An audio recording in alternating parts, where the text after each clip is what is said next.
강령하셨사옵니까? 이번 조선야화는 마님의 위험한 사랑을 다룬 특별편을 선보여드리겠습니다. 조선시대의 엄격한 신분제 속에서도 사람의 감정이란 쉽사리 억누를 수 있는 것이 아니었지요. 이에 따라 위험천만한 사랑에 빠져든 이들의 이야기는 사람들의 입에 오르내리곤 하였습니다. 이제 마님의 예기치 못한 선택이 어떤 파란을 일으켰는지, 그리고 그로 인해 벌어진 흥미진진한 야화를 시작하겠습니다. 옛날 옛적의 경상남도 하동군에는 이도윤이란 화가가 있었습니다. 도윤은 솜씨가 출중했지만 궁정화가를 뽑는 시험에서는 매번 낙방하고 말았지요. 시험관 나으리, 도대체 제가 또 낙방한 이유가 무엇입니까? 이놈, 내 그림에는 정기가 느껴지지 않는다. 제 아무리 사물과 똑같이 그린다고 한들 진정한 아름다움이 없다면 무슨 소용이더냐? 시험관 어르신의 호통에 도윤은 그 진정한 아름다움을 깨우치기 위해 수행을 하기로 마음먹었습니다. 진정한 아름다움이라 도대체 알 수가 없구나. 하는 수 없지. 산으로 들어가 그림 수행에 나서야겠다. 도윤이 이름 모를 산길을 지날 무렵, 아니 그런데 웬걸? 덩치가 곰처럼 큰 스님이 길바닥에 죽은 듯 쓰러져 있는 것 아닙니까? 스님은 덩치에 맞지 않게 헬쑥한 얼굴로 배고픔을 호소하고 있었습니다. 이를 불쌍하게 여긴 도윤은 스님에게 주먹밥 한 뭉치를 내밀었습니다. 나무아미타불, 부처님이 빈승을 불쌍히 여겨 보살님을 보내셨구나. 스님은 도윤이 내민 주먹밥을 허겁지겁 먹어치웠습니다. 이런, 이틀 찢긴 이를 단숨에 자시다니. 그래도 사람 하나 살렸으면 된 거지. 관세음보살, 빈승은 범선이라고 합니다. 보름달로 산에 여기가 충만하여 백일 밤낮으로 불경을 외다보니 기력이 쇠하는지도 몰랐지 뭡니까? 덩치 큰 스님은 보답 대신이라며 낡은 염주를 도윤에게 내밀었습니다. 답례로 이 염주를 드리겠습니다. 부디 조심하십시오. 이 시기의 산속은 매우 위험합니다. 관세음보살. 이런 오래되고 낡은 염주를 당최 어디에 쓰라는 걸까요?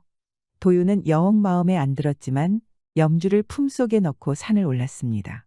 아이고, 벌써 해가 졌구나. 큰일이다. 어디서 하룻밤을 보내지. 목적지에는 아직 도착하지도 못했는데 사방이 어두컴컴해졌지요. 주변을 연신 두리번거렸지만 보이는 것이라고는 어둠뿐이었습니다. 그런데 저 멀리 무언가 시커멓고 커다란 형체가 얼핏 보였습니다. 바로 저택이었습니다. 옳거니, 집이 있구나. 살았다. 살았어. 도윤은 신이 나서 집이 있는 방향으로 내달렸습니다. 헌데 왜 이렇게 낡았담? 이보시오, 거기 아무도 없어. 커다란 저택은 여기저기 무너져 있었고 문짝 하나 멀쩡한 방이 없었습니다. 인기척도 느껴지지 않았지요. 그야말로 흉가였습니다. 허허, 어쩔 수 없지. 여기서 하룻밤을 보내자. 아무렴 산짐승들보다는 귀신이 낫지. 도윤은 자리를 잡고 곧바로 그림 연습을 준비했습니다. 하루라도 붓을 들지 않으면 영 마음이 불편했거든요. 어디 보자. 이야. 병풍 한번 멋들어지는구나. 저택 안방에는 큼지막한 병풍 하나가 놓여 있었습니다. 병풍에는 한 폭의 산수화가 그려져 있었는데 굽이치는 강 옆에 달을 바라보는 미인이 있었습니다. 강가에서 달 구경하는 미인이라. 퍽 운치 있구나. 도윤은 병풍 그림에 홀린 듯 바라봤습니다. 바라보면 바로 볼수록 기묘한 매력이 느껴졌습니다. 그 사이 마침내 초가 꺼졌습니다. 오늘은 이만하면 됐다. 잠이나 자자. 도윤은 그대로 벌러덩 드러누워 눈을 감았습니다. 온종일 산을 타서 그런지 금방 골아 떨어졌지요. 그런데 얼마나 시간이 지났을까요? 도윤은 요사스러운 가야금 소리에 잠에서 깼습니다. 한밤중에 가야금이라니 이게 도대체 무슨 일일까요? 눈을 떠보니 방이 환하게 밝아 있었고 너덜거렸던 장지문도 깔끔해져 있었습니다. 그리고 도윤이 있던 자리 맞은편에는 한 여인이 가야금을 켜고 있었습니다. 도윤은 화들짝 놀라 외쳤습니다. 댁은 위이시오. 누구긴 누구겠어요? 이 집 마님이지. 도령이야말로 허락도 없이 남의 집에서 잠을 자다니 담력 한번 대단하시구려. 멀끔하게 생겨서는 그래서 되겠어요? 여인은 소매로 입을 가리며 까르륵 웃음을 터뜨렸습니다. 두 눈이 초승달처럼 가늘어졌죠. 도윤은 여인의 모습이 아름다워서 잠시 넋을 잃었지만 아차하며 자세를 바로잡았습니다. 정말 남의 집에 무단으로 들어온 것이라면 큰 죄이기 때문이죠. 아무리 불러도 응답이 없길래 신뢰를 범했소. 나는 이도윤이라고 하오. 이도령이시군요. 도령은 객손님이니 이 저택의 마님인 제가 대접하지요. 어디 가야금 연주를 좀 더 들으시겠어요? 아니면 여기 안동에서 직접 공수해온 청주라도 한잔하셔요. 깔끔하고 목 넘김이 부드럽답니다. 마님은 정갈한 동작으로 술을 따르며 도윤에게 권했습니다. 도윤은 모든 것이 너무 갑작스러웠으나 마님의 미모에 홀려 잠자코 술을 받았습니다. 하지만 어딘가에서 본 듯 친숙한 묘한 기시감을 느꼈습니다. 사실 바깥 사람이 여행을 떠난 지 한참 되어서 외로웠답니다. 그런데 잠깐 밤 산책을 나갔다가 오니 여기 잘생긴 청년이 누워있지 뭐예요? 마님은 도윤의 잔에 청주를 따르며 은근슬쩍 몸을 밀착했습니다. 마님의 몸이 어깨에 닿자 도윤의 심장이 콩닥콩닥거리며 뛰었습니다. 마님은 어느새 벌써 옷고름을 풀고 하얀 목덜미를 드러냈습니다. 어허, 부군도 있으신 분이 조심성 없게 왜 이러시오. 남녀 7세 부동석이라고 조금 떨어져 앉으시지요, 부인. 어머, 제가 더럽기라도 하나요? 아니 그게 아니라 마님은 벌겋게 달아오른 도윤의 귀에 입가를 가져갔습니다. 귀여우셔라. 그 순간 마님은 도윤을 껴안았습니다. 갑작스러운 행동에 도윤은 당황했지만 부드러운 살결과 매혹적인 향기에 머리가 아찔했지요. 그런데 뭔가 이상했습니다. 몸이 너무 차가웠습니다. 도저히 사람 같지 않을 정도로 얼음장 같았지요. 산속은 너무 추워요. 몸을 따끈하게 덮여주셔요. 그런 도윤의 마음을 읽기라도 한 듯 마님은 간드러지게 속삭였습니다. 하지만 도윤은 스님 범선이 산에 요기가 충만하다는 말을 떠올렸습니다. 이런 산속 흉가에 갑자기 묘령의 여인이 나타났다면 그건 귀신일 수밖에 없지요. 어딜 잡기가 사람을 홀리느냐. 부처님 호통을 들어야 정신을 차리겠느냐. 도윤은 본능적으로 품속에 있던 염주를 꺼냈습니다. 그러자 마님은 비명을 지르며 후다닥 몸을 내빼는 거 아니겠습니까? 그 모습에 도윤은 염주를 마님에게 더욱 가까이 들이밀었습니다. 제가 무얼 잘못했다고 이다지도 박해하십니까? 흑흑 온몸이 찢어지는 것처럼 아픕니다. 마님은 고통에 신음하며 울음을 터뜨렸습니다. 어찌나 처량하게 우는지 도윤은 측은한 마음이 들었습니다. 이제부터 사람을 해하지 않고 올바르게 살겠다 약속하면 용서해드리리다. 약속할게요. 그러니 제발 그 염주 좀 치워주셔요. 알겠소. 마님은 대체 무슨 사연으로 사람을 홀리는지 그 사연이나 좀 들어봅시다. 마님의 애원에 도윤은 염주를 다시 품속에 집어넣었습니다. 그제야 마님은 숨을 고르며 눈물을 글썽였습니다. 이 뒷산에는 천년이나 묵은 무시무시한 요괴가 살고 있지요. 놈은 스스로를 요괴대감이라 칭하고 수하요괴들을 잔뜩 거느리고 있답니다. 마님의 말로는 이 저택 또한 요괴대감의 것이라고 했습니다. 바로 사람을 잡아먹기 위해 마련한 은신처라는 것이었지요. 그러면서 마님은 스스로가 산을 넘는 길손을 유혹해 요괴대감에게 바치기 위한 미끼라고 고백했습니다. 제 이름은 원래 미령이랍니다. 원주 김부잣집 며느리 박미령, 그게 살아생전 제 이름이었지요. 허나 이젠 요괴대감이 하라는 대로 해야 하는 놀이개와 다름없는 신세랍니다. 마님은 본디 미령이라는 이름의 부잣집 마님이었는데 그만 돌림병으로 죽고 말았습니다. 이후 이 근방에 무덤을 썼는데 요괴대감이 강제로 유골을 빼앗아 그녀를 요괴로 만든 다음 억지로 혼약까지 맺었다고 했습니다.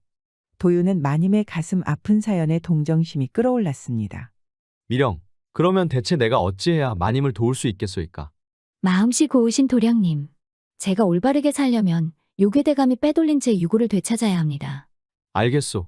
내가 그 유골인지 뭔지를 반드시 찾아드리리다. 하지만 미령은 슬픈 표정으로 고개를 저었습니다. 하지만 요괴대감은 일가간에 돌아올 것이에요. 그이는 달이 찬 보름달이 뜬 밤에는 저택에서 잡아온 인간들로 살육잔치를 벌린답니다. 뭐요? 그러면 어떡하라는 말이요? 지금 도망치기에는 글렀으니 어서 저기 병풍 뒤로 몸을 숨기셔요. 도윤은 미령에게 등을 떠밀려 병풍 뒤로 허겁지겁 숨었습니다. 그리고 미령의 말대로 얼마 후 바깥에서 소란이 났습니다. 요괴대감 무왕이 돌아온 것입니다.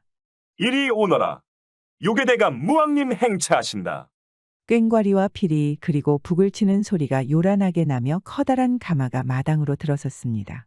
공중에 둥실둥실 홀로 있는 가마 양옆에는 푸르스름하게 빛을 내는 도깨비불이 있었습니다. 네 이거사, 서방이 왔는데 안방에서 궁둥짝 붙이고 못하는 게야. 퍼뜩 나오지 못할까? 호랑이 같은 무왕의 외침에 안방의 장지문이 자동으로 열렸습니다. 그리고 이럴 수가.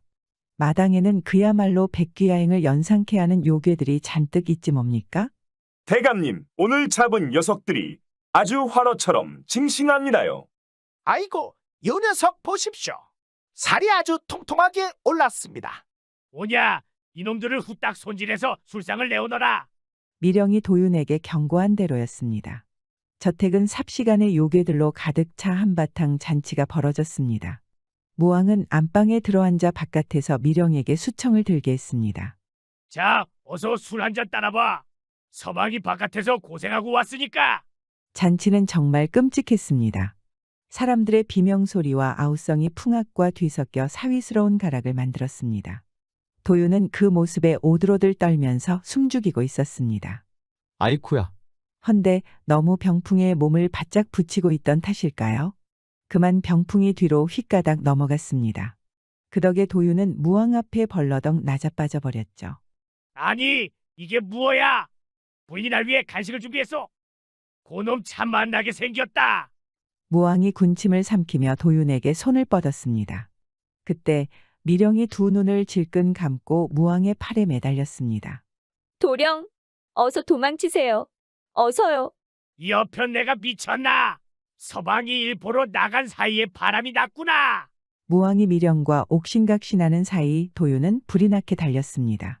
잡귀들이 흉측한 손을 뻗쳤지만 온 힘을 다해 달리는 도윤을 붙잡지는 못했습니다. 도윤은 등 뒤로 들리는 미령의 울음소리를 애써 무시하며 뛰쳐나왔습니다. 무사히 도망을 쳤지만 미령을 버리고 나왔다는 사실이 마음에 걸렸죠. 에이, 못난 놈. 사내라는 녀석이 겁에 질려서 도망가기 바쁘고. 터덜터덜 산길을 따라 내려가는 도윤은 자책했습니다. 아무렴 두려웠다지만 뒤도 돌아보지 않고 미령을 버리고 나온 사실이 부끄러웠던 것입니다. 삼세제불 의번야 바람일다 고득 안욕 따라 삼맥 삼보리. 그런데 어디선가 익숙한 불경 소리가 들렸습니다. 바로 범선이었습니다. 범선은 마지막에 봤던 것과 똑같은 자세로 불경을 외고 있었습니다. 도연의 눈에는 범선이 마치 관세음보살처럼 보였답니다. 스님, 도와주십시오. 스님 말대로 산에 요괴가 한가득입니다. 도연은 범선에게 자초지종을 설명했습니다. 그러자 범선은 마치 다 알고 있었다는 듯이 고개를 끄덕였습니다. 나무 아미타불 원원들의 구슬픈 넋두리가 오늘따라 더욱 크게 들리더군요. 기다리고 있었습니다. 시주님, 어서 놈들의 소굴로 인도하시지요. 도윤은 범선을 이끌고 다시 무왕의 저택으로 돌아갔습니다. 척봐도 공덕이 높은 범선과 함께하니 마음이 든든했지요. 이제부터 위험할 테니 시주님께서는 여기서 기다리십시오. 휘말리면 큰일이 날 테니까요. 범선은 그렇게 말하고 저택으로 쑥 들어갔습니다. 그리고 얼마 안 있어 시끄럽게 들리던 풍악이 뚝 끊겼습니다. 그리고 곧바로 지옥에서 들려올 법한 악다구니가 울려 퍼졌습니다. 벼락이 치는 소리와 창칼이 부딪히는 소리, 요괴의 고함 소리와 낭낭하게 울려 퍼지는 불경 소리가 천지를 뒤흔들었습니다. 그야말로 소리만으로도 오금이 저렸지요. 아니다. 이렇게 벌벌 떨고만 있을 수 없지. 도윤은 정신을 퍼뜩 차리고 미령의 유골을 찾으러 갔습니다. 미령의 말대로 뒷마당에는 외로이 놓인 무덤가가 하나 있었습니다. 도윤은 재빨리 무덤을 파헤쳐서 백골이 된 미령의 유골을 되찾았습니다. 이놈, 얌전히 부처님 은덕을 받지 못할까? 땡중이 남의 집에서 행패구나. 오냐, 내 놈 살가죽을 벗겨서 두루마기로 입어주마. 한편 범선은 잡귀들을 모두 물리치고 무왕과 한판 승부를 벌이고 있었습니다.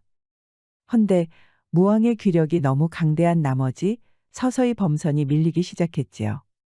그래도 범선이 무왕의 시선을 끌어준 사이에 도윤은 잡혀있던 미령을 구출할 수 있었지요. 미령은 도윤에게 안기며 다급하게 외쳤습니다. 도령, 어서 그 염주를 대감에게 던지세요.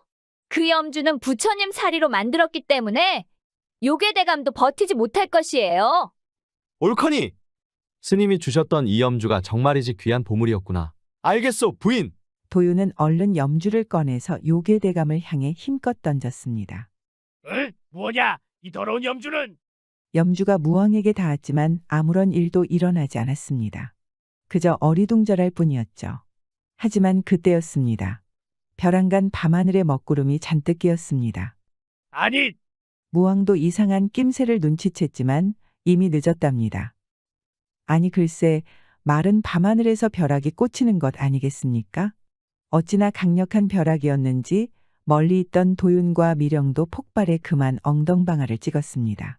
무왕은 굵직한 벼락을 맞고 단숨에 잿더미가 되었습니다. 아제아제 바라아제 바라승아제 부처님 천벌이로다. 부디 성불하여 다음 생에는 은덕을 쌓기를. 범선은 그런 무왕과 잡귀들을 위해 불경을 외웠습니다. 마침내 요괴대감이 죽자 그가 걸어던 저주가 풀리면서 미령도 요괴에서 사람으로 돌아왔습니다. 제가 다시 사람이 되었습니다. 어찌 이리 기쁠 수가. 미령 참으로 다행이요. 그대보다 내 마음이 더 기쁠 것이외다. 미령과 도윤은 기쁨에 못 이겨 얼싸안았습니다. 감사합니다, 대사님. 대사님께서 저뿐만 아니라 제가 사랑하는 여인까지 구해주셨군요. 아니요. 불의 앞에 나 몰라라 하지 않은 도령의 은덕이 부처님을 감동시킨 것이요. 도령은 앞으로도 선한 마음을 이어가길 부탁드리요. 마침내 사람의 몸을 되찾은 미령은 도윤과 혼약을 맺고 새 삶을 시작했습니다. 이후 도윤은 마침내 궁중화가 시험에 합격하며 출세길에 올랐습니다. 그리고 오래오래 행복하게 살았답니다. 화가 도윤은 무시무시한 요괴대감에 맞서 사랑하는 여인을 구해냈습니다. 어쩌면 도윤이 찾아 헤매던 진정한 아름다움이란 바로 사랑을 위해 용기를 낼 수 있는 마음이 아닐까 싶습니다. 저희 영상을 시청하시는 여러분 모두 좋은 일만 가득하시길 바랍니다. 곧 다음 이야기가 재생됩니다. 잠시만 기다려주세요. 옛날 조선시대 한양에 최경아라는 여인이 살고 있었습니다. 지체 높은 김대감 집에 안방마님으로 지내며 행복한 나날을 보내고 있었죠. 그러나 경국지색으로 유명한 기생 홍랑이 한양에 입성하면서 행복의 금이 가기 시작했습니다. 이는 비단 경아 마님뿐만이 아니었습니다. 온 동네 남편 있는 여인네들은 두 눈에 쌍심지가 켜졌습니다. 반면 남정네들은 홍랑이의 얼굴을 한번 보려고 다른 의미로 쌍심지를 켜게 되었죠. 엄매, 정말 눈가리가 횟가닥할 만큼 예쁘구먼. 선녀가 지상에 내려왔어요? 저 목선 좀 보게. 피부는 배곡 같고 목소리는 옥구슬 굴러가는 것 같아. 아, 딱 한 번만이라도 좋으니 품에 안아봤으면 좋겠구만. 홍랑은 노래와 춤은 물론이고 시와 그림 등 각종 풍류에 능한 기생이었습니다. 아름답고 재주 많은 여인에 홀린 수많은 남정네들로 한양이 떠들썩해졌습니다. 그리고 여기에는 경아마님의 남편 김대감도 마찬가지였죠. 김대감은 하루가 멀다고 밤만 되면 자리를 비웠습니다. 이를 지켜보는 경아마님의 속은 끓는 가마솥처럼 아주 난리가 났지요. 암만 그래도 본처가 두 눈을 시퍼렇게 뜨고 있는데 첩질이라뇨. 경아마님은 도저히 용서할 수 없었지만 애써 마음을 가라앉혔습니다. 김대감은 이조판서로서 나란 일을 위해서 때때로 임금님의 대신들과 따로 만나야 하는 경우가 많았습니다. 또한 높은 자리에 있는 사람일수록 주변 소식에 밝아야 했죠. 그러면 잘 나가는 기생과 안면을 터는 것이 유리했습니다. 홍랑과 같은 유명한 기생은 항상 높은 벼슬에 오른 인물을 상대했고 전국 팔도를 돌아다니면 다양한 소식을 접했으니까요. 여보, 아무래도 이번 술자리에 홍랑이를 초청해야겠어. 그렇게 홀로 납득하며 애써 화를 시켰는데 김대감이 고관대작들과 함께하는 술자리에 홍랑이를 부르겠다는 겁니다. 술자리에는 김대감의 동료들이 함께했지요. 이유는 납득이 갔습니다. 그러나 당최 영마음이 내키지 않았죠. 경아마님은 두 눈을 질끈 감고 화를 사겼습니다. 알겠어요. 그날 그러면 홍랑이를 부르세요. 대신 그 자리에 저도 참석하겠습니다. 안방마님으로서의 자존심이 있었죠. 언젠가 김대감이 첩을 들이는 날이 오지 않을까 싶었는데 조금 빨리 오게 된 것뿐입니다. 그렇다면 차라리 직접 보고 그 자질을 판단해야 했지요. 좋소, 당신이 든든하게 곁을 지켜주면 나도 마음 편하지. 그리고 술자리를 갖는 날이 찾아왔습니다. 국정을 논하는 자리라고는 했지만 모인 선비들은 모두 홍랑이를 직접 볼 것이라는 기대감으로 잔뜩 들떠 있었지요. 김대감도 흥분을 감추지 못하고 안절부절 못하고 있었습니다. 경아 마님도 손가락을 꼼지락거리며 불안한 기색이 역력했습니다. 정오가 지난 오후 홍랑이 김대감 댁에 나타났습니다. 곱게 차려입고 쓰개치마를 쓴 홍랑의 모습에 남정네들을 주책도 없이 입을 떡하니 벌리고 쳐다봤습니다. 경아 마님도 같은 여인이었지만 정말 환장하도록 아름다운 여인이라고 생각했습니다. 그러니 더욱 불안해졌지요. 홍랑 인사드리옵니다. 홍랑은 곱게 절을 하고 선물이라며 직접 그린 산수화를 선물했습니다.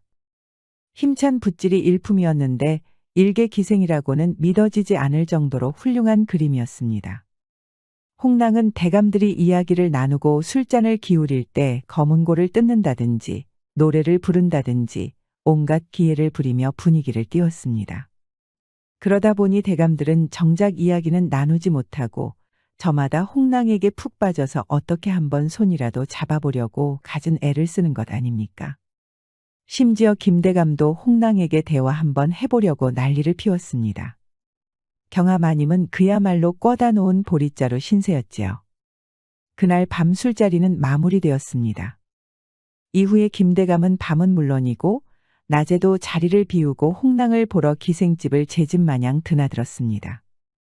경아 마님은 그 모습에 완전히 돌아버리고 말았지요. 오냐, 남편이 재미를 본다면 나도 재미를 좀 봐야지 않겠느냐. 경아 마님은 젊은 나이에 대감집 안방마님이 되면서 처녀 때보다도 더욱 몸가짐을 가지런히 하고 절개를 지키며 살아왔는데 모두 소용이 없는 것을 깨닫게 됐습니다.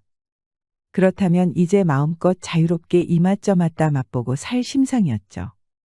그래서 이번에 새로 들인 머슴 대시기를 맛볼 생각이었습니다. 대시기는 외모도 남자다운 것이 어깨는 기와지붕 마냥 떡하니 벌어졌고 허벅지는 대들보 마냥 단단하고 굵직했습니다. 팔뚝은 근육이 울룩불룩 튀어나와서 바라보기만 해도 군침이 흘렀습니다. 여봐라, 거 대식이 있느냐. 예, 마님 대식이 왔습니다요. 내 벌레에 물린 자리가 너무 간지럽고 괴롭구나. 고약을 발라야 하는데 당최 내 손이 닿지 않는다. 대식이가 좀 도와줘야겠다. 외람됩니다마는 마님 그런 일은 남정네인 제가 어찌 감히 하겠습니까요. 저기 향수기라도 불러드릴갑쇼? 아니 됐다. 가렵고 따가워서 죽을 것 같으니 지금 당장 발라야 한다. 그러니 딴소리 말고 도와주려무나.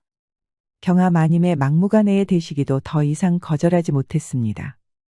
어쩔 수 없이 경아 마님 안방에 발을 들여놓아야 했습니다. 경아 마님은 비록 조선 땅 최고 천하절세 기생 홍랑이보다는 못할지라도 여전히 아름답고 고운 미모의 여인이었습니다. 그런 마님과 안방에 단둘이 있다고 생각하니 수총각인 대시기는 심장이 쿵덕쿵덕 뛰었습니다. 그런 대시기에 아는지 모르는지 경아 마님은 몸을 돌리고 등을 보였습니다. 대시기는 침을 꼴깍꼴깍 삼켰죠. 당최 눈을 어디에다 둬야 할지 몰랐습니다. 정 남사스러우면 두 눈을 감고 하려무나. 옳지. 손가락에는 고약을 찍고 팔을 내밀 거라. 내 거울로 보면서 오른쪽인지 왼쪽인지 위인지 아래인지 알려줄 터이니. 알겠습니다요. 그래, 그러면 조금 위로 올리거라. 아니, 왼쪽으로. 그래, 거기서 조금 아래. 대시기는 경아 마님의 지시에 따라 식은땀을 흘리며 팔을 움직였죠. 고약을 바른 손가락 끝이 달달달 떨렸습니다. 이윽고 보드라운 살결이 손가락 끝으로 느껴졌습니다. 눈을 가려서인지 감각이 더욱 예민했지요. 경아 마님은 슬쩍 고개를 돌려서 대시기를 봤습니다.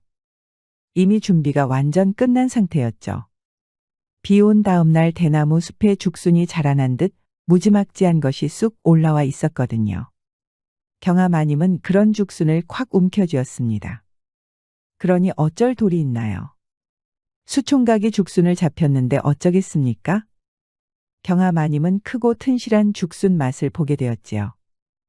둘은 아주 하늘이 샛노래지도록 재미를 봤습니다. 대식이는 겉으로 봤을 때도 아주 왕성할 것 같았는데 역시나 야생마 같은 힘을 자랑했답니다. 경아 마님은 너무 만족하고 충만해졌지요. 아니, 이 좋은 걸 지금까지 절개니 뭐니 바보 같은 것에 사로잡혀서 참아왔던지. 대식이도 경아 마님과의 일이 너무 행복하고 아찔했습니다. 수총각이었기에 더더욱 참을 수 없는 유혹이었습니다. 이후로도 대식이는 경아 마님의 부름이면 하던 일을 모두 내던지고 불이 나게 달려갔습니다. 여봐라. 거기 대식이 좀 불러오너라. 여기 대식이 대령했습니다요, 마님. 무슨 일이십니까? 이번에는 몹쓸벌레가 5단으로 들어갔다. 내가 도와줘야겠다. 암요. 저 대식이가 마님 옷 속으로 기어들어간 발칙한 놈을 잡아드리겠습니다요. 둘은 김대감이 자리를 비우면 이런 식으로 만남을 가졌죠. 대식이가 벌레 대신 옷 속으로 기어들어가는 일이 빈번했답니다. 역시 힘 좋은 머슴이 최고였습니다. 해가 뜰 때까지도 멈추지 않고 크고 굵은 데다 단단하기는 이를 말해 뭐합니까? 경아 마님은 대식이에게 대하는 태도도 달라졌습니다. 힘쓰려면 끼니를 잘 챙겨야 한다. 내 몸은 이제 오롯이 너만의 것이 아니니 말이다. 항상 이렇게 신경 써주셔서 감사합니다요, 마님. 정을 나누는데 사랑이 싹트지 않을 수 없지요. 대식이도 신분을 뛰어넘는 애정을 느꼈습니다. 마님을 위해서라면 정말 목숨을 바칠 수 있었습니다. 나이 먹고 젊은 계집년에 홀린 김대감보다 더욱 행복하게 만들 수 있다고 생각했습니다. 경아 마님도 무심했던 김대감보다 대식이가 더욱 사내답고 멋져 보였습니다. 이런 행복한 나날이 계속 이어졌으면 했지요. 그런데 어느 날 김대감이 갑자기 할 말이 있다며 경아 마님에게 자리에 앉아보라고 말했습니다. 경아 마님은 조바심이 났습니다. 설마 대식이랑 노란하고 있는 것을 들키지 않았나? 아니면 이번에야말로 드디어 첩을 들일 것이라고 밝히려나? 하지만 예상과 전혀 다른 이야기를 하기 시작했습니다. 여보, 우리가 백년해로를 가약한 지 벌써 20여 년이나 흘렀구려. 그런 의미로 이번 당신의 생일은 내게도 매우 특별하지. 비록 내일이지만 너무 들뜬 나머지 지금 당장 선물을 주고 싶소.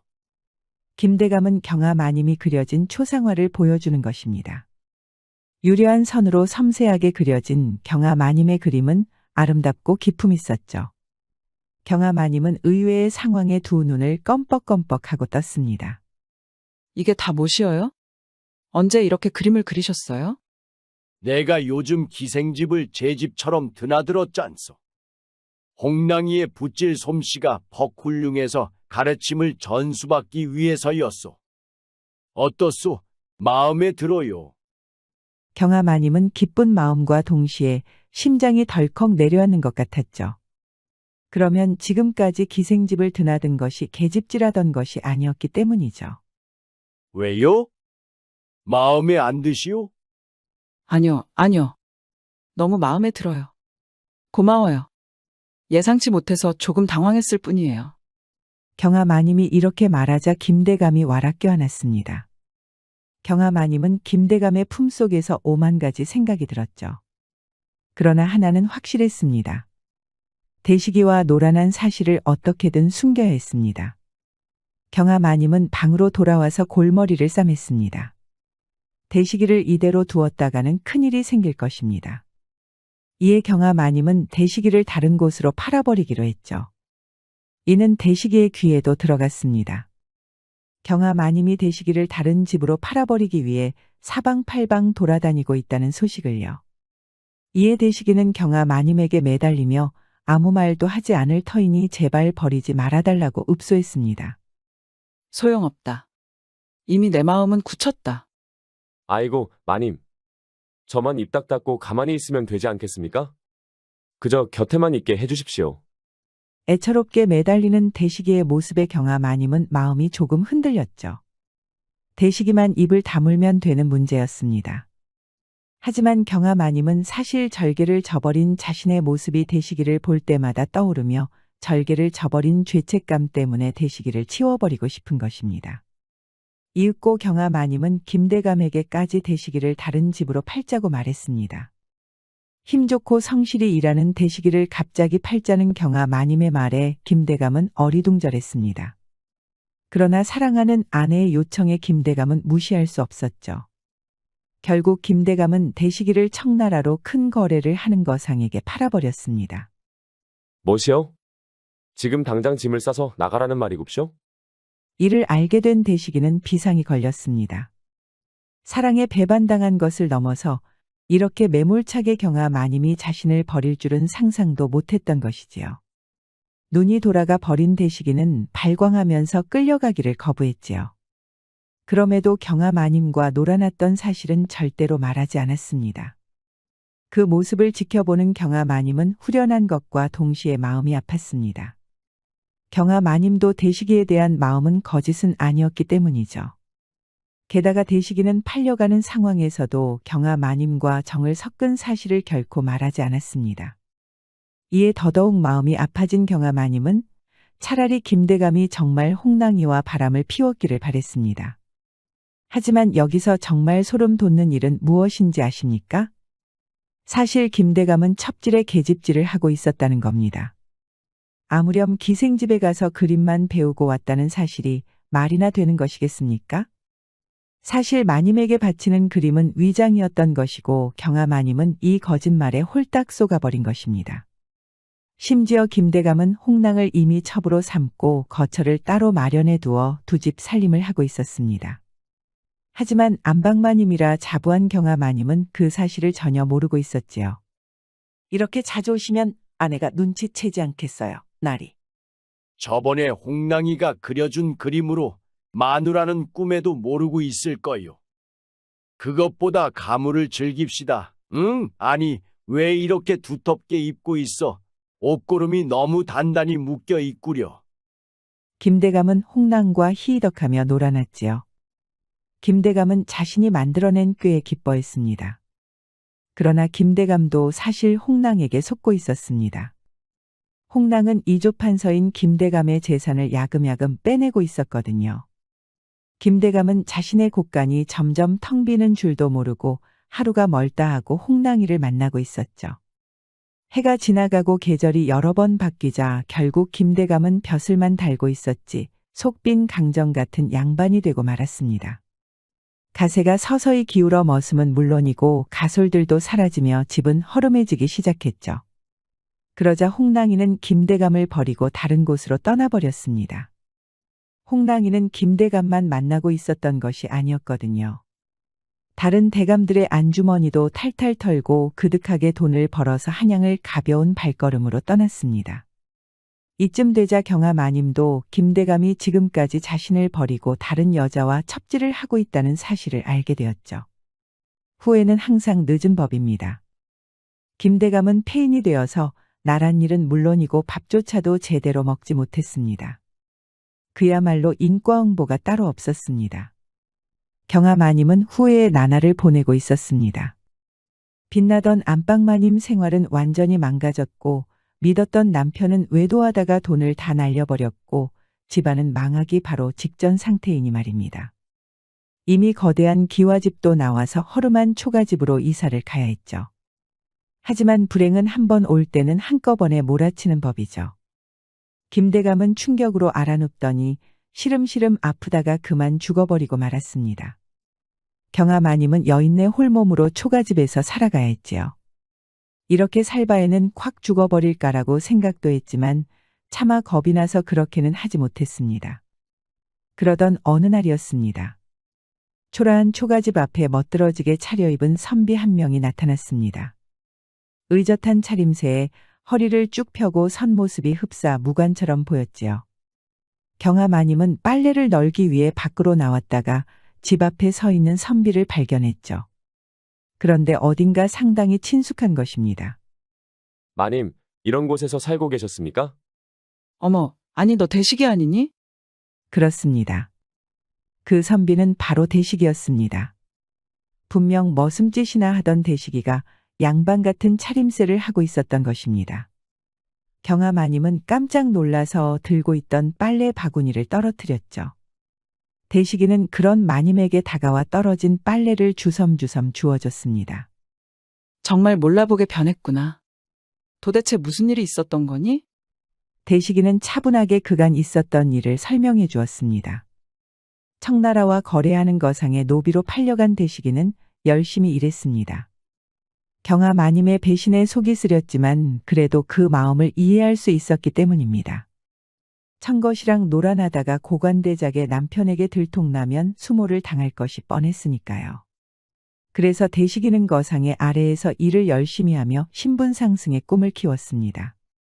그러다가 거상이 도적대의 습격을 받았는데 대식이가 도적들을 물리치며 거상의 목숨을 구하게 되는 일이 있었습니다.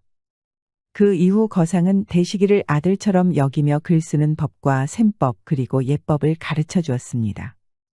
그러다 보니 거래를 대신해서 성사시키기도 하고 점차 거상의 후계자로 거듭나게 된 것이죠.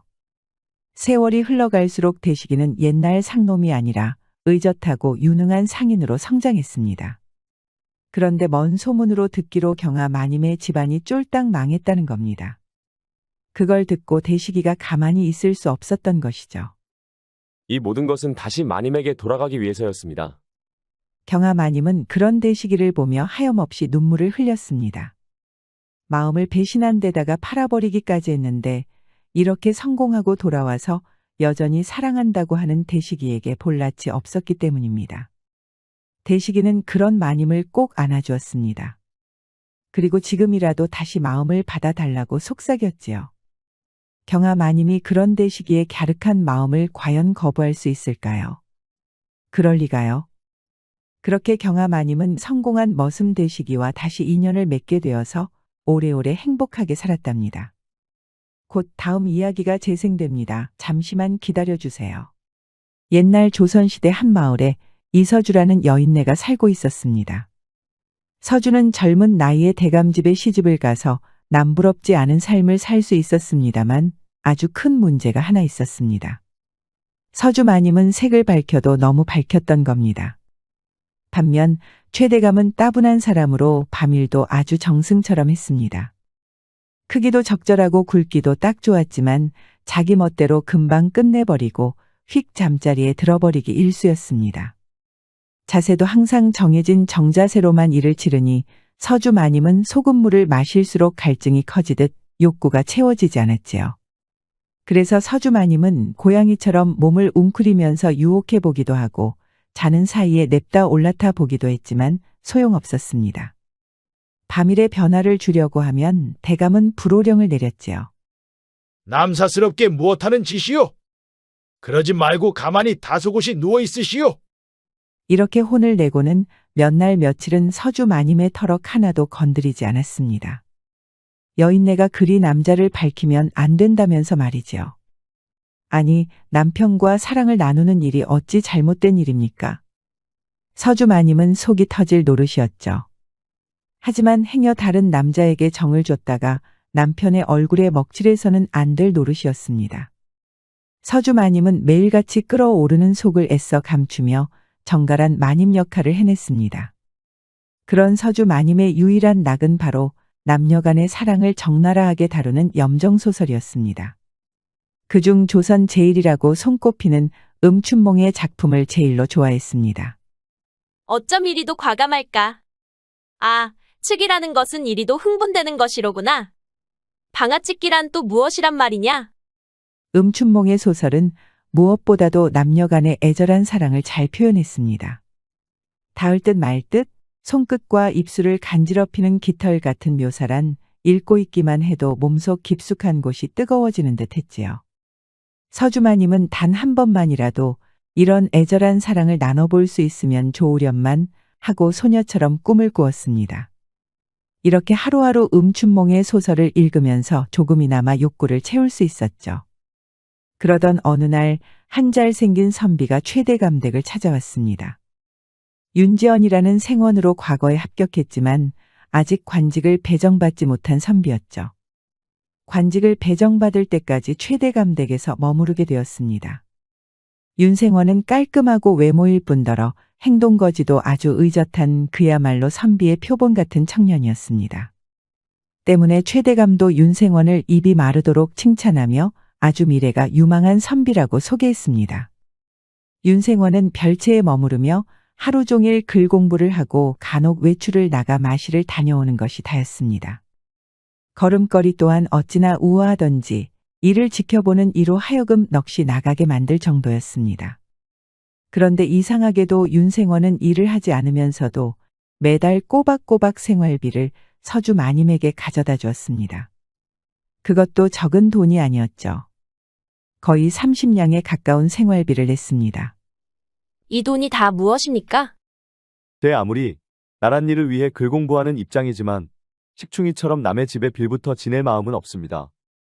항상 융숭한 대접을 해주는 대감댁에 할 수 있는 것이라고는 이렇게 돈 몇 푼 드리는 것밖에 없으니 아무 말 마시고 받아주시오. 하오나 너무 큰 돈입니다. 우리야말로 돈 때문에 이런 일을 하는 것이 아닙니다. 괜찮습니다. 이래야 제 마음이 좀 편해질 것 같으니 받아달라는 겁니다. 서주 마님이 한사코 거절해도 윤생원은 막무가내였습니다. 헌데 선비인 윤생원이 장사를 하는 것 같지는 않고 그렇다고 녹봉을 받는 것도 아닌데 너무나도 큰 금액이었지요. 이를 기이하게 여긴 서주 마님은 윤생원을 불러서 이 돈이 도대체 어디서 나는 것이냐고 물었지만 윤생원은 본가에서 받는 품이 유집이라며 대충 얼버무리며 깊게 말하지는 않았습니다. 다만 생활비를 지불하는 것을 최대감에게는 알리지 말아달라고 당부할 뿐이었습니다. 그러거나 말거나 꼬박꼬박 돈을 내는데 서주 마님이 마다할 이유는 없었습니다. 다만 혹여 노름과 같은 부정한 일로 돈을 벌어오는 것이 아닌가 하고 걱정이 될 뿐이었습니다. 그랬다가는 그 돈을 받는 서주 마님과 최대감의 명성에 먹칠을 하게 될 테니까요. 매번 돈을 받는 서주 마님은 항상 전전긍긍했습니다. 그래서 결국 윤생원이 잠깐 마실을 나간 사이에 별채 안을 한번 살펴보기로 했습니다. 아무렴 불미스러운 일을 하고 있다면 증거가 있을 것이 분명했습니다. 그렇지만 윤생원의 방은 깨끗했습니다. 역시 불필요한 걱정에 불과했나 하고 안심하고 있던 찰나 서주 마님은 마지막으로 옷가지를 넣어두는 자개장을 한번 열어보기로 했습니다. 서주 마님은 조심스럽게 자개장을 열었습니다. 안에는 곱게 접혀 보관된 두루마기나 증서 같은 것들이 들어있었죠. 그런데 옷가지를 들춰보니 안에 서책 여러 권이 담겨 있었습니다. 서책은 주로 책장에 보관해두지 이렇게 자개장 안에 고이 모셔두지 않을 텐데 말입니다. 설마 비밀 장부라도 되는 걸까요? 서주 마님은 그러면 그렇지 하고 서책을 꺼내어 펼쳤습니다. 그런데 이럴 수가. 첫 장부터 남녀의 낯뜨거운 애정 행각이 상세하게 묘사되었습니다. 이는 보드라운 처자의 살이 손끝에 닿을 듯 말 듯 아주 절묘했습니다. 서주 마님은 얼굴 뜨거워졌습니다. 이 책은 다름 아닌 염정소설이었던 것입니다. 더불어 좀 더 읽어보니 필체가 너무나도 친숙했습니다. 평소 서주 마님이 그리 애정하던 음춘몽의 것과 꼭 빼닮아 있었던 것이죠. 서주 마님은 정신없이 소설을 탐독했습니다. 이번 이야기는 젊은 선비 둘이 대감집 마님을 두고 벌이는 삼각구도의 이야기였습니다. 이것은 또 다른 역작이로구나. 허나 내가 음춘몽 작가의 소설은 빠짐없이 모두 읽었거늘 한 번도 본 적 없는 편이로다. 어째서 윤생원의 방에 이런 파렴치한 소설이 있는 걸까요? 심지어 이 서책은 서점에 아직 출판되지 않은 판본이었습니다. 아무렴 청백리의 삶을 지향하는 선비라면 이런 음탕한 소설을 가지고 있는 것만으로도 수치겠지. 그런데 어째서 윤생원이 이런 책을 가지고 있는 걸까? 서주 마님은 서책을 가지고 윤생원이 돌아오기를 기다렸습니다. 윤생원은 아무것도 모르고 산책에서 돌아왔는데 갑자기 서주 마님이 얼굴을 보자 하여 어리둥절해 있었습니다. 서주 마님은 윤생원을 방으로 불러들여 찾아낸 서책을 꺼내들었습니다. 이를 본 윤생원의 두 눈이 튀어나올 것처럼 커졌습니다. 아니, 그것은 어째서 마님께서 그 책을 가지고 계신 겁니까? 그것은 제가 도리어 물어야 할 질문입니다. 어째서 윤생원 같은 선비가 이런 저질 서책을 가지고 있는 것이죠? 서주 마님의 질문에 윤생원은 차마 고개를 들지 못했습니다. 얼굴이 푹 익은 문어 마냥 붉어졌습니다. 그러자 서주마님은 재차 질문을 하며 윤생원을 몰아세웠습니다. 윤생원은 깊게 한숨을 푹 내쉬고는 우물거리며 입을 열었습니다. 실은 그 책은 제가 집필하였습니다. 뭐시오? 그러면 윤생원이 바로 그 음춘몽이라는 거요? 과거에 급제하기 전에 생활비가 없어서 취미로 시작한 집필이었지요. 그런데 이것이 상상도 못할 인기를 끄는 바람에 지금에까지 계속 써올 수밖에 없었습니다. 몇 번이고 절필을 결심했건만 그럴 때마다 독자들이 난리를 피우며 아우성을 치니 어찌할 도리가 없었지요. 윤생원은 몇 번이고 얼굴을 쓸어내리며 한숨을 내쉬었습니다.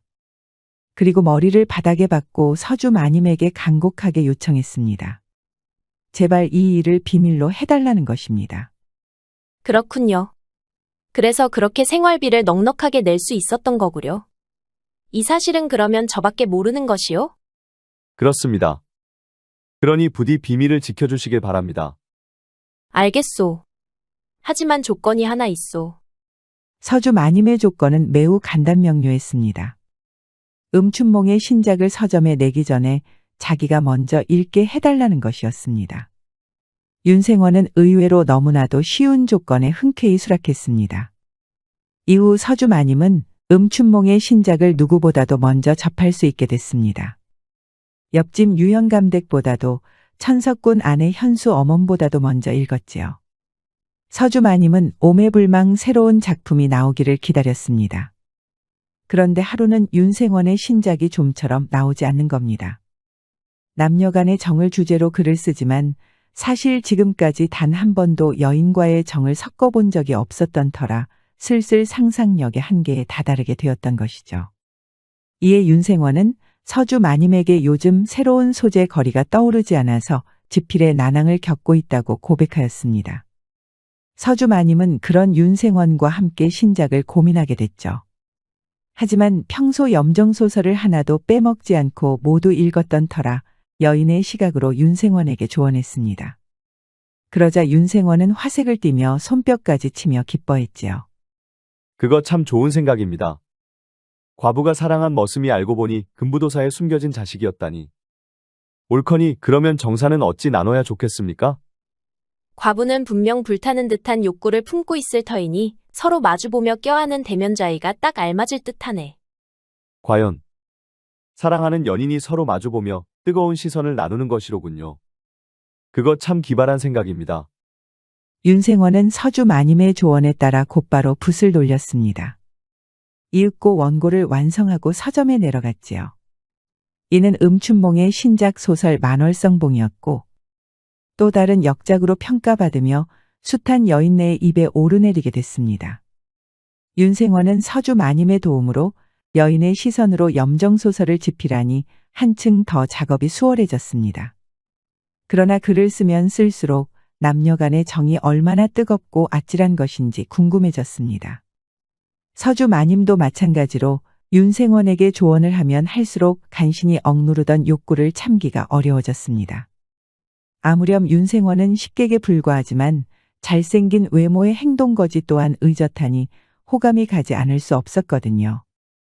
둘이 같이 있는 시간은 길어지고 소갈이도 더욱 심해지는 나날이었습니다.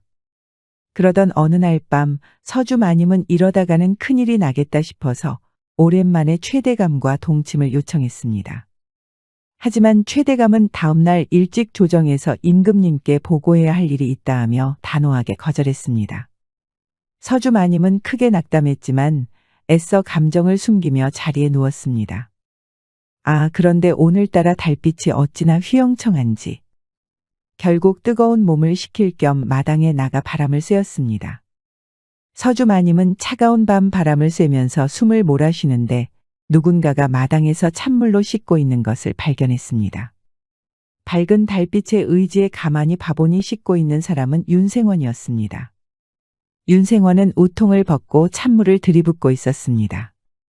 이 한밤중에 무슨 목욕이고 하니 사실 윤생원은 요즘 따라 잡생각이 너무나도 많아져서 도무지 집중이 잘 되지 않았기 때문입니다. 이유는 바로 서주마님이었습니다. 서주마님은 아름답고 굴곡진 몸매의 아주 매력적인 여성이었습니다. 그런 서주 마님과 하루 종일 같이 앉아 있다 보니 수총각인 윤생원에게는 아주 힘겨운 일이었지요. 한참 글을 쓰다 보면 자기도 모르게 그 풍만한 골에 시선이 가서 아랫도리가 불끈 힘이 들어갔습니다. 윤생원은 이를 들키지 않기 위해 항상 몸가짐을 구부정하게 하고 앉아 있어야 했습니다. 윤생원은 찬물을 몸에 들이부으며 못된 생각을 쫓기 위해 애를 썼습니다. 그렇지만 그럴 때마다 아리따운 서주 마님의 미소가 눈앞에 아른거렸습니다. 이럴 수가, 완전히 자신이 쓰는 소설 속 주인공이 되어버렸지 뭡니까? 이렇게 찬물을 들이붓다가는 몸살이 나겠구나. 이제 됐으니 얼른 들어가서 잠이나 자야겠다. 윤생원은 차갑게 식은 몸을 대충 닦고 별채로 돌아갔습니다. 그리고 문을 열었는데 흐릿한 인형이 안에 있지 뭡니까? 깜짝 놀란 윤생원은 뒤로 주춤주춤 물러서며 누구인지 눈에 힘을 주고 바라봤습니다. 그림자이지만 저 굴곡 그리고 코끝을 간지럽히는 달콤한 향기. 매일 같이 함께 있다 보니 단박에 누구인지 알 수 있었습니다. 서주 마님이 확실했습니다. 서주 마님은 윤생원의 몸을 보고 이성의 끈이 끊어지고 말았습니다. 그래서 윤생원이 씻는 동안 몰래 별채에 숨어들어서 기다리고 있었던 것이죠. 서주 마님은 방에 들어온 윤생원의 품에 와라 감겼습니다. 그리고 서서히 몸을 밀어서 바닥에 눕혔지요. 둘은 누가 먼저 할 것 없이 입술을 겹쳤습니다. 차갑게 식은 윤생원의 몸은 어느새 뜨거워졌습니다. 둘은 음춘몽의 소설 속 등장인물들처럼 밤새도록 정을 나눴습니다. 서주 마님은 상상만 했던 온갖 자세로 사랑을 즐겼죠. 다음 날이 되자 서주 마님은 간밤에 있었던 일이 마침 꿈만 같았습니다. 윤생원도 처음 맛본 여인과의 사랑에 정신을 제대로 차리기 어려웠습니다. 이럴 수가, 남녀 간의 정은 더더욱 끈적하고 아름답고 숨이 벅차오르는 것이었습니다. 윤생원은 아침이 되자마자 곧바로 붓을 잡았습니다. 이윽고 동아지 열매향이라는 소설을 완성했습니다. 추운 겨울을 녹이는 매화의 향기라는 의미로 아리따운 대감집 마님과 사랑에 빠진 생원의 이야기였습니다. 바로 자신의 이야기였던 것이죠. 동아지 열매향은 출간되자마자 조정의 여인네들 사이에서도 거론될 정도로 엄청난 화제를 끌게 됩니다. 윤생원은 아직 관직에 오르지 않았는데도 서책을 판 돈으로 어마어마한 돈을 벌게 됐습니다. 그러나 윤생원은 지금 돈보다도 서주 마님과의 사랑에 더더욱 정신을 빼앗기고 말았죠. 그러나 행복한 생활이 영원히 이어지지는 않았습니다. 서주 마님과 매일 같이 사랑을 나누는 것이 최대감도 눈치채게 되었습니다. 다만 최대감은 서주 마님이 어렴풋이 바람을 피운다는 것은 알았지만 그 대상이 누구인지는 알 수 없었죠. 밤만 되면 이 여편네가 자리를 비우는데 분명 다른 남자를 만나는 것이 분명하긴 했습니다. 이에 고민이 생긴 최대감은 윤생원을 불러놓고 상의했습니다. 이를 듣는 윤생원은 심장이 덜컥하고 내려앉는 기분이었습니다. 그러나 이미 일은 벌어졌고 수습해야 했습니다. 그러나 당황한 바람에 좋은 생각이 나기는커녕 머리가 멍하긴 했습니다. 용납할 수 없는 일이야. 대감집 마님이 정체를 알 수 없는 놈이랑 붙어먹는다니. 이것이 소문이라도 났다간 아주 망신도 개망신이 따로 없어. 그거 참 큰일입니다. 그렇지만 이대로 놔둔다면 마님이 더더욱 탈선할 텐데. 대감님께서 직접 현장을 급습하셔서 단돌이 하시는 것이 어떻습니까? 오, 윤생원도 그렇게 생각하는가? 예, 안 그래도 제가 밤늦게까지 글 공부를 하는데 만약 제가 마님이 불어난 움직임을 보이면 곧바로 대감님에게 알려드리겠습니다. 도리어 서주 마님을 자기가 감시하겠다고 당당하게 공언해버리고 말았습니다. 당황해서 최대감의 말에 맞장구를 치다가 그만 실수를 해버린 것입니다. 윤생원은 최대감과 대화를 끝마치고는 불이 나게 서주 마님에게 달려가서는 상황을 설명했습니다. 제가 당황한 나머지 그만 실수를 해버리고 말았습니다. 이를 어떻게 해야 좋습니까? 윤생원의 말을 들어보니 보통 문제가 아니었습니다. 서주 마님도 머리가 지끈거리며 아파왔습니다. 그런데 갑자기 음춘몽의 소설 한 편이 떠오르지 뭡니까? 그것도 지금 상황과 너무 닮은 상황이었습니다. 내 좋은 생각이 있어. 이거면 아마 될 거요. 서주 마님은 그러면서 윤생원의 귀에 속삭였습니다. 그러자 윤생원은 대담한 서주 마님의 꾀에 감탄했지요. 그렇게 밤이 되었습니다. 윤생원은 자정이 지난 시간이 될 쯤 곤히 잠든 최대감의 방을 찾아갔습니다. 그리고 조용한 목소리로 최대감을 깨웠습니다. 한밤중에 갑자기 잠을 깨운 윤생원에게 짜증이 났지만 곧 자기가 낮에 윤생원과 나눴던 말을 떠올리고는 허겁지겁 옷을 입었습니다. 대감님, 제가 아주 수상한 소리를 저 방에서 들었습니다. 아니, 저 방은 아무도 쓰지 않는 방 아니더냐? 맙소사, 이 마누라가 감히 다른 곳도 아니고 내 집에서 바람을 피웠다는 말인겠냐? 예, 분명히 저 방에서 이상야릇한 신음소리가 들려왔습니다. 지금 당장 현장을 덮쳐서 몹쓸 놈을 호되게 혼내시고 서주 마님에게도 단단히 일러두는 것이 좋을 것 같습니다. 윤생원은 최대감을 데리고 방으로 안내했습니다. 윤생원의 말대로 방에서는 헐떡이는 숨소리와 들썩이는 소음이 들려왔습니다. 아주 나쁘끄러운 소리라서 최대감의 귀가 벌겋게 달아올랐습니다. 여기서 더 창피한 꼴을 보이기 싫은 나머지 윤생원에게는 이만 가보라고 손짓했습니다. 윤생원은 몰래 빙긋 웃으며 알겠다고 고개를 끄덕이고 자리를 떠났습니다. 최대감은 음탕한 소리가 들리는 방에 다가갔습니다. 그리고 장지문에 손가락 구멍을 내고 안을 엿봤습니다. 촛불 하나 켜둔 방 안에는 예상대로 서주마님이 있었습니다.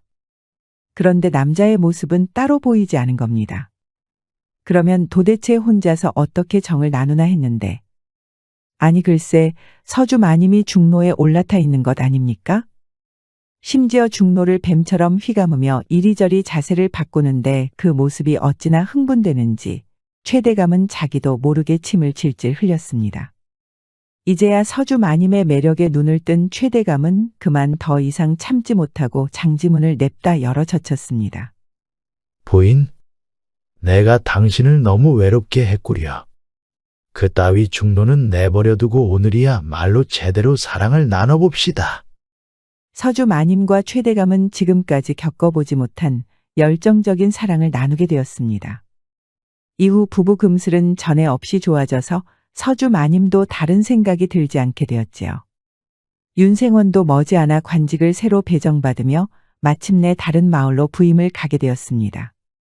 그래도 서주마님과의 아름다운 추억은 소설로 지필하지 않고 마음속에 간직하기로 했지요.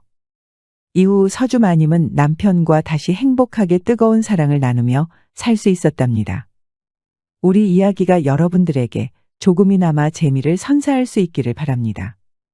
다른 재미있는 영상도 많으니 즐겁게 봐주세요. 그럼 여러분 모두 행복하고 즐거운 시간 되세요.